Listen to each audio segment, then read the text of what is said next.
আসসালামু আলাইকুম এভরিওয়ান, আশা করি সব ভালো আছেন। রাসূল সাল্লাল্লাহু আলাইহি ওয়াসাল্লাম এমন একজন মানুষ আসলা যে মানে সকল উম্মতর দেখেন মানে পথে ঘাটে নির্যাতিত হয়েছেন।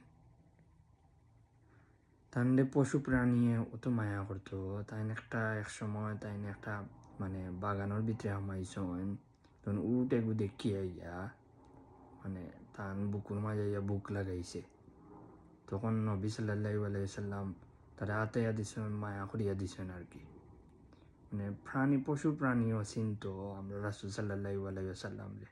আর আমরা বর্তমান যুগও রাসূল সাল্লাল্লাহু আলাইহি সাল্লাম রে কেউ গাইল দিলে কেউ কিছু করলেও আমরা মাতি না, মানে নিজের সেফটি টুকায়।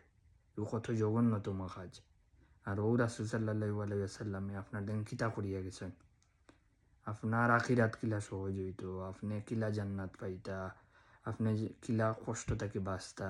নবী তো সব জানতা কোন কোন বিপদও আমরা পড়মু। তো সবসময় রাসূল সাল্লাল্লাহু আলাইহি ওয়াসাল্লামের প্রতি দুরূদ পাঠ করবা, তানোর লগে থাকবা, সব ভালো থাকবা, দোয়া করবা। আসসালামু আলাইকুম।